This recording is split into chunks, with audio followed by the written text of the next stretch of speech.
Super Study with SP. Today we are talking about modal auxiliary verbs. So let's start. सबसे पहले हम बात करते हैं can के बारे में. Can एक modal auxiliary verb है. इससे हमें ability, power और कैपेसिटी का पता चलता है. कैपेसिटी का पता चलता है. फॉर एग्जाम्पल फर्स्ट है birds can fly. Second example देखते हैं. I can write French. Third example देखते हैं. She can sing and dance. यहाँ पर हमने 3 एग्जाम्पल देखे. Birds can fly, I can write French, she can sing and dance. Can say हमें किसका पता चलता है? एबिलिटी, पावर एंड कैपेसिटी का. एक और एग्जाम्पल देखते हैं. Can you lift this box. यहाँ पर कहा गया can you lift this box. क्या आप इस बॉक्स को उठा सकते हैं? यहाँ पर किसके बारे में? कैन से हमें क्या पता चल रहा है? पावर के बारे में पता चल रहा है. किसके बारे में? Power. Birds can fly, birds उड़ सकती हैं. एबिलिटी के बारे में पता चल रहा है. यहाँ I can write French, she can sing and dance. इनसे हमें कैपेसिटी और एबिलिटी का पता चलता है. जब कैन में नोट लग जाता है तब किसका पता चलता है? Absence of ability, power and capacity. कब? जब कैन में कैन नोट लग जाता है.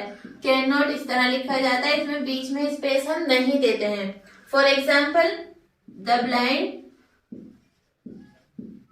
Can not see. यहाँ पर किसका पता चल रहा है? कैन नॉट से जो ब्लाइंड होते हैं वो देख नहीं सकते. ये परमानेंट डिसेबिलिटी है. कैन नॉट को हम इस तरह से भी लिख सकते हैं. अब इसे क्या बोलेंगे? कांट. इस तरह से लिख सकते हैं कैन नॉट को शॉर्ट फॉर्म में और कहेंगे कांट. रिक्वेस्ट करने के लिए भी हम कैन का यूज कर सकते हैं. रिक्वेस्ट के लिए हम कैन का यूज कर सकते हैं. For example can you pass the salt.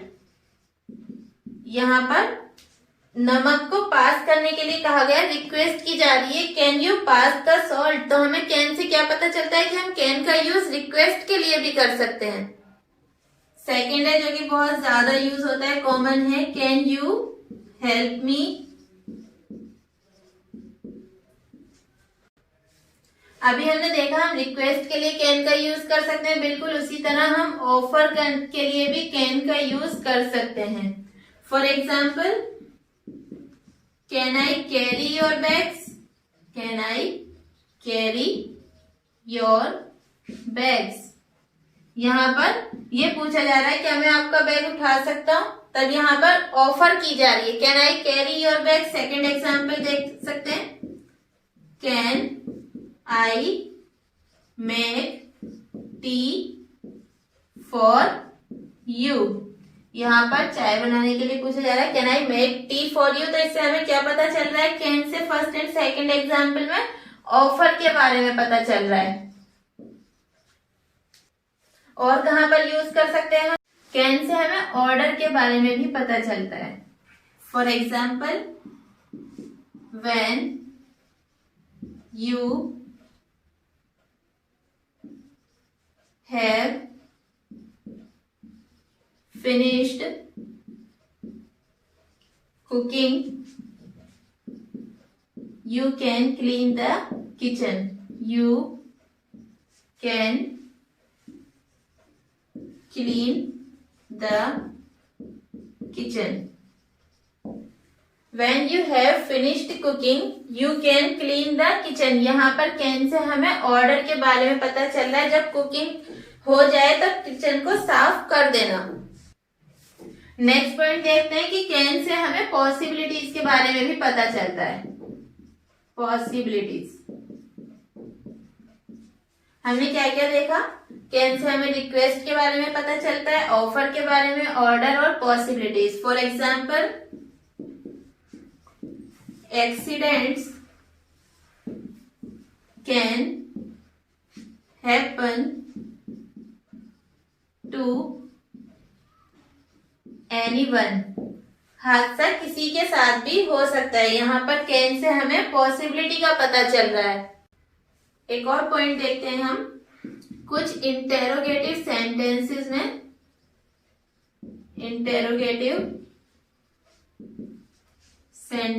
में, कैन का यूज किया जाता है, लेकिन यहाँ पर इस कैन का जो मीनिंग होता है वो क्या होता है? कैन नॉट, या हम इसे ऐसे लिख सकते हैं, कांट। अगर इंटेरोगेटिव सेंटेंसेस में कैन का यूज किया जा रहा है तब वहां पर कैन का मीनिंग, कैन किस सेंस में लिया जाएगा? कैन नॉट या कांट के फॉर्म में। फॉर एग्जाम्पल है कैन दिस बी ट्रू। यहाँ पर कैन का यूज हुआ है इंटेरोगेटिव सेंटेंसेस में। हम कुछ इंटेरोगेटिव सेंटेंसेस की बात कर रहे हैं। यहाँ पर जो कैन का यूज हुआ है इसका मीनिंग क्या होगा? It can't be true. Second example देखते हैं। Can a leopard change it's spots. यहाँ पर भी क्वेश्चन मार्क है। Can a leopard change it's spot? ये क्या है? ये इम्पॉसिबल है। It is impossible.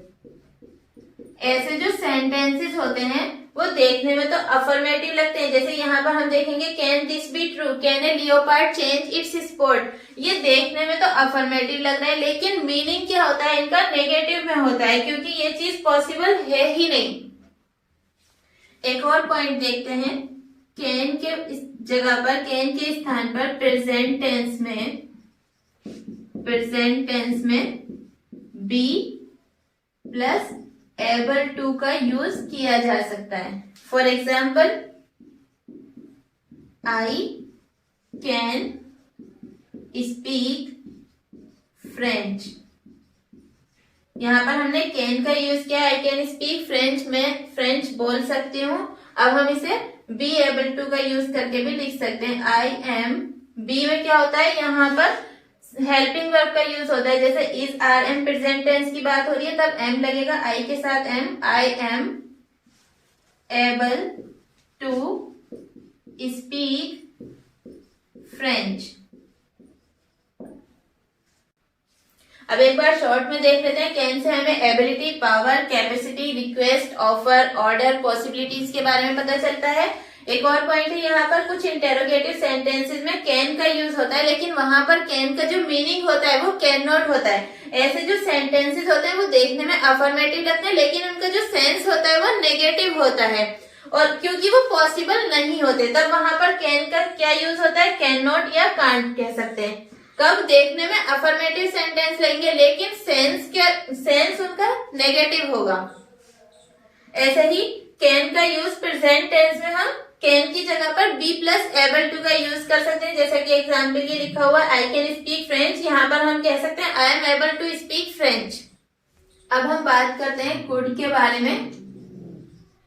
ये भी एक मॉडल ऑक्सिलरी वर्ब है, और ये क्या होता है? कुड कैन की सिंपल पास्ट टेंस फॉर्म होता है।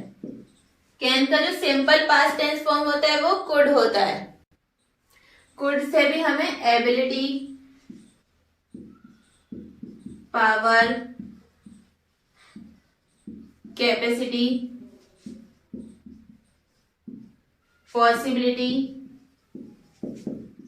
पॉसिबिलिटीज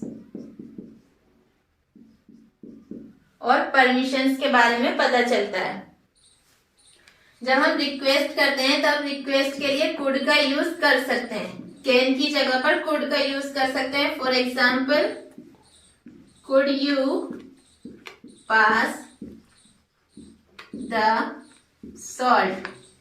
एक और एग्जाम्पल देख सकते हैं, could you tell me the time.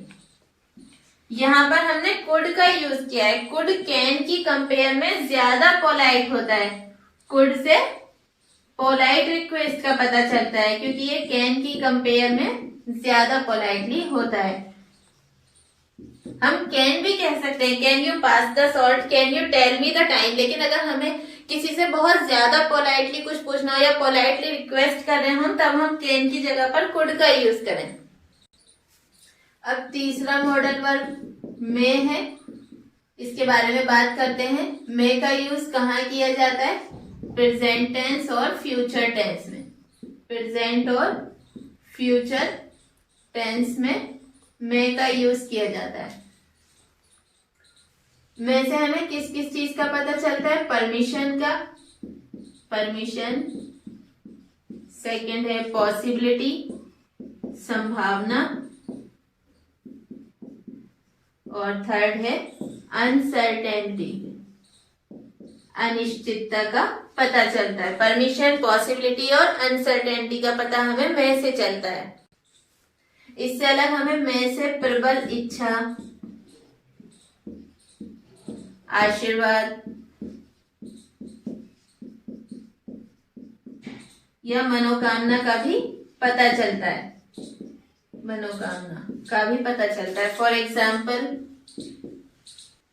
अब हम एग्जाम्पल देखते हैं। मैं आई गो होम नाउ। यहां पर हमें किसका पता चल रहा है? में से परमिशन का।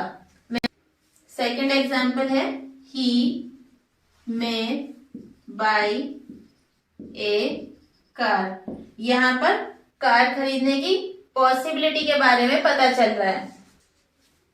Third example, it may rain tonight. आज रात बारिश हो सकती है, लेकिन इसमें क्या है? कंफर्म नहीं है, अनसर्टेनिटी है, अनिश्चितता है यहाँ पर।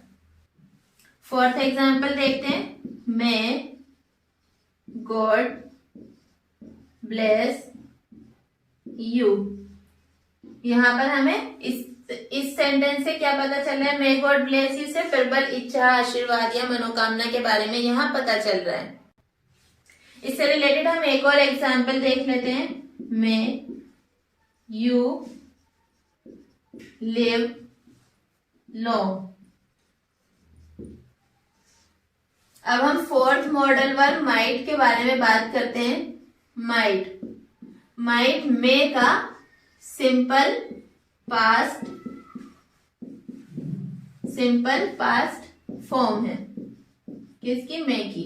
माइट से हमें क्या पता चलता है? परमिशन या फिर पोलाइट रिक्वेस्ट के लिए भी हम माइट का यूज करते हैं। पोलाइट रिक्वेस्ट और पॉसिबिलिटी के बारे में माइट से पता चलता है। पॉसिबिलिटी।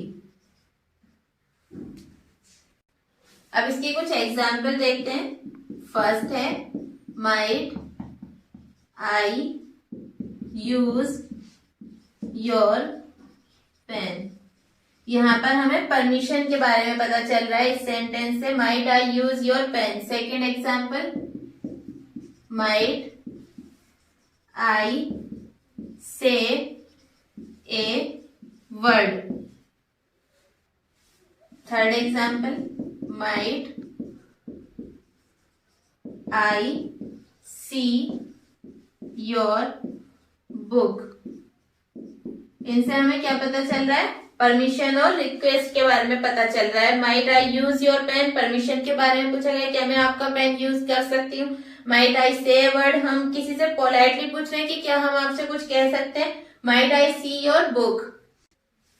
एक और एग्जाम्पल देखते हैं। The train might be late. यहाँ पर हमें क्या पता चल रहा है कि ट्रेन लेट हो सकती है। पॉसिबिलिटी के बारे में पता चल रहा है। एक और पॉइंट देखते हैं कि अगर किसी काम के होने की पॉसिबिलिटी कम है, पॉसिबिलिटी कम है, और डाउटफुल पॉसिबिलिटी, डाउटफुल पॉसिबिलिटी या अनसर्टेनिटी ज्यादा है, तब हम उस जगह पर माइट का यूज करेंगे। कब? जब काम होने की पॉसिबिलिटी या संभावना कम हो, डाउटफुल पॉसिबिलिटी यानी संदेह या अनसर्टेनिटी अनिश्चितता ज्यादा हो, वहां पर हम माइट का यूज करेंगे। फॉर एग्जाम्पल अगर हम यूज करते हैं ही में कम, पहला एग्जाम्पल ये, दूसरा और लिख देते हैं इसी का, ही माइट कम। यहाँ पर मे का यूज हुआ है, इस सेंटेंस से हमें पता चल रहा है पॉसिबिलिटी ज्यादा है, और यहाँ माइट का यूज हुआ है, इससे पता चल रहा है कि आने की पॉसिबिलिटी कम है। अगर दोनों में कंपेयर करें तब इस सेंटेंस से ज्यादा पॉसिबिलिटी का पता चल रहा है कि वह आ सकता है, ज्यादा चांसेस है आने के, और यहाँ पर माइट का यूज हुआ है, इसकी चांस कम है। अब हम बात करते हैं पॉइंट नंबर 5 के बारे में, शेल। शेल क्या है? एक मॉडल ऑक्सिलरी वर्ब है, और आई वी प्लस शेल के यूज से हमें पता चलता है कि कोई काम फ्यूचर में होगा।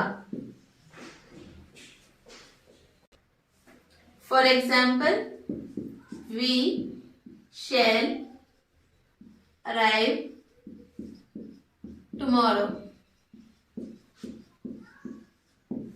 यहाँ पर हमें पता चल रहा है वी के साथ शेल का यूज हुआ है, वी शेल अराइव टुमारो, हम कल पहुंच जाएंगे, इससे फ्यूचर के बारे में पता चल रहा है। एक और पॉइंट देखते हैं, जब हम शेल का यूज फर्स्ट पर्सन के साथ करते हैं, शेल का यूज फर्स्ट पर्सन के साथ, तब हमें इससे किसका पता चलता है? डिटर्मिनेशन का, डिटर्मिनेशन का। For example we shall fight and we shall win। यहाँ पर हमें डिटर्मिनेशन के बारे में पता चल रहा है इस सेंटेंस में। एक और पॉइंट देखते हैं इंटेरोगेटिव सेंटेंसेस में। इंटेरोगेटिव सेंटेंसेस में shall I या shall we के यूज से किसका पता चलता है? रिक्वेस्ट, ऑर्डर आदि के बारे में पता चलता है। जब हम इंटेरोगेटिव सेंटेंस की बात करते हैं, shall I और shall we के यूज से हमें किसके बारे में पता चलता है? रिक्वेस्ट, ऑफर या सजेशन के बारे में पता चलता है। For example shall I open the door. Second example देख लेते हैं इसका, shall we take a taxi। Second person you, और थर्ड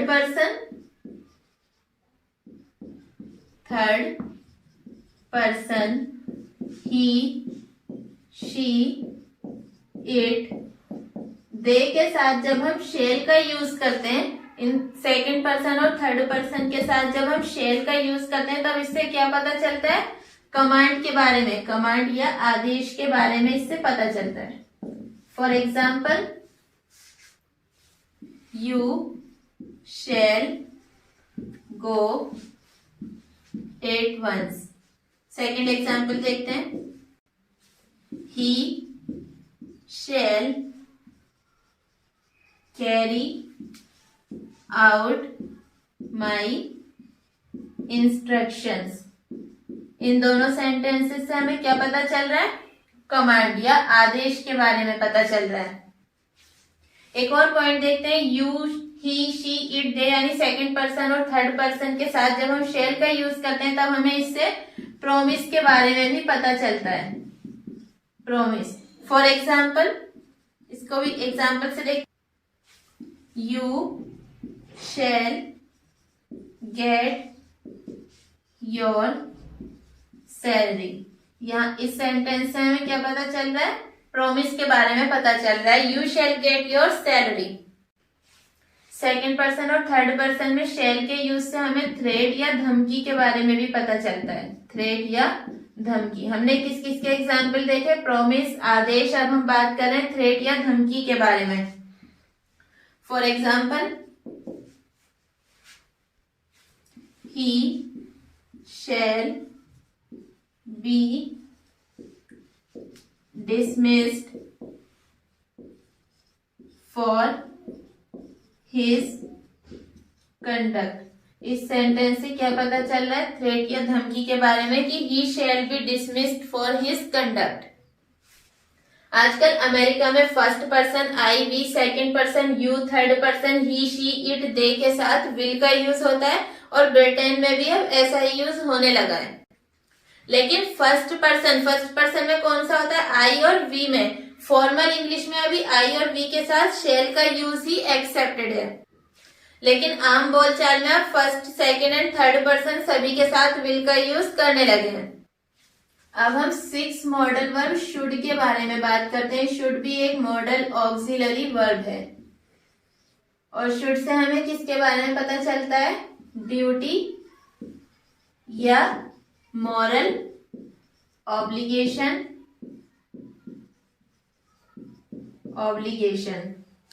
और एडवाइस, पॉसिबिलिटी या प्रोबेबिलिटी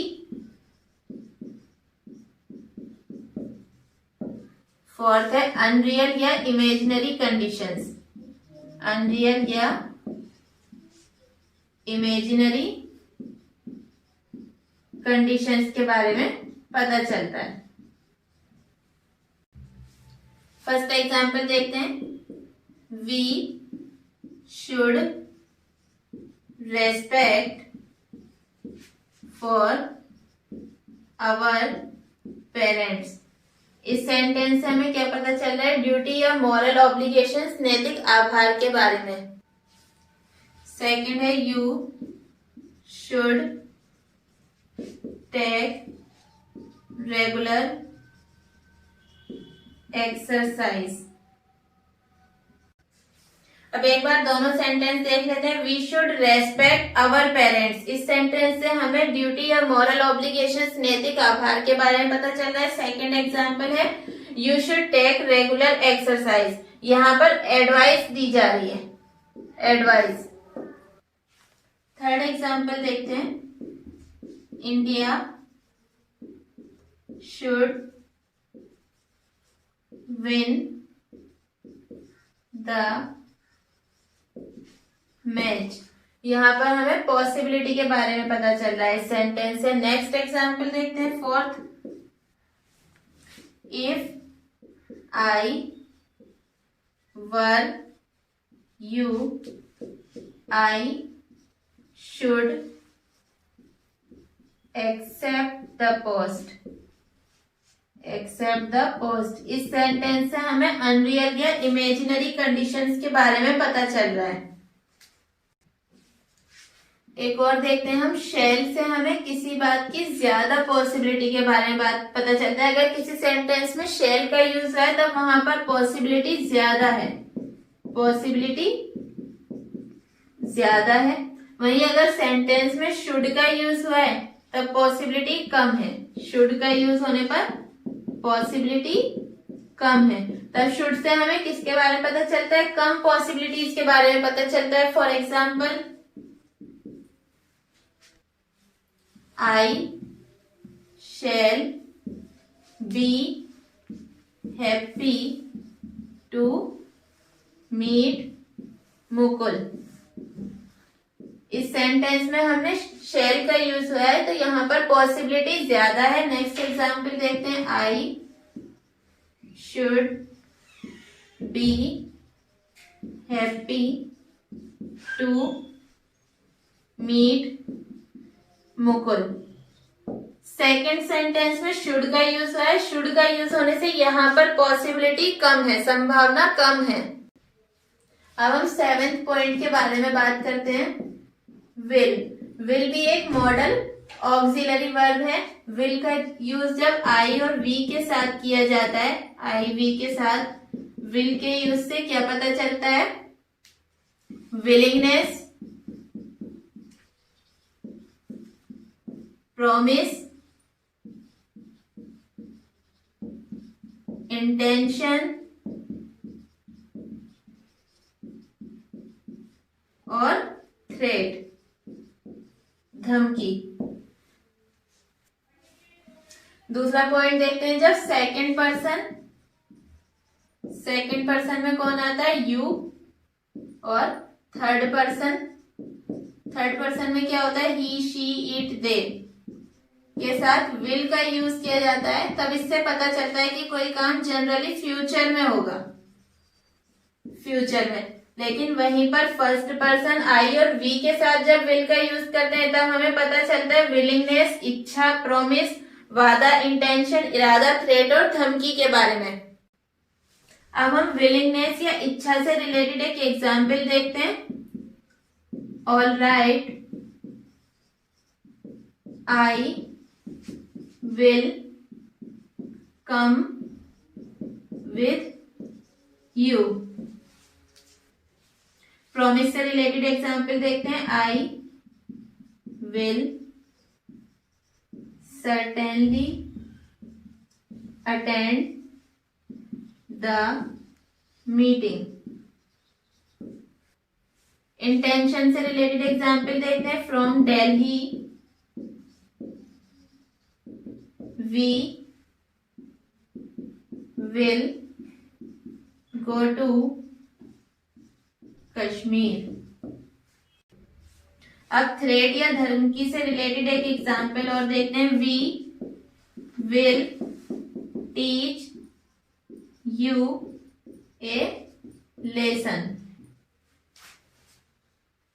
यहाँ पर हम सेकंड पर्सन के साथ विल का यूज करके एग्जाम्पल लिखते हैं। You will go there tomorrow. एक और एग्जाम्पल देखते हैं थर्ड पर्सन ही के साथ। He will arrive tonight. इन दोनों सेंटेंस में सेकंड पर्सन और थर्ड पर्सन के साथ विल का यूज हुआ है, जिससे पता चल रहा है कि कोई भी काम जनरली फ्यूचर में होगा। विल के साथ अगर हम यू का यूज करें तब इससे किसके बारे में पता चलता है? Polite request. विल यू से पोलाइट रिक्वेस्ट के बारे में पता चलता है। For example, will you have some more tea. अब हम 8th मॉडल वर्ब वुड के बारे में बात करते हैं। वुड भी एक मॉडल ऑक्सिलरी वर्ब है और वुड का use would you like, would you mind का यूज पोलाइट रिक्वेस्ट में किया जाता है। पोलाइट रिक्वेस्ट में। For example, would you like a cup of T. यहाँ पर वुड यू लाइक का यूज वुड यू लाइक से मीनिंग प्लीज के फॉर्म में है। सेकेंड एग्जाम्पल देखते हैं। Would you lend me your bicycle. अभी हमने देखा था वुड यू लाइक और वुड यू माइंड के साथ, जब हम वुड यू माइंड के साथ कोई सेंटेंस होता है तब उससे क्या पता चलता है? पोलाइट रिक्वेस्ट के बारे में। First example, would you like a cup of T, और सेकंड एग्जांपल है would you please lend me your bicycle. Would you is more polite than will you. For example, will you open the door please. Second, would you open the door please. इन दोनों examples में जब हम देखते हैं तब would you जो यहाँ पर यूज हुआ है सेकेंड एग्जाम्पल में, इससे हमें ज्यादा पोलाइटली रिक्वेस्ट के बारे में पता चल रहा है. ये ज्यादा पोलाइट रिक्वेस्ट है किसकी कंपेयर में, फर्स्ट एग्जाम्पल की विल यू का यूज जो हुआ है.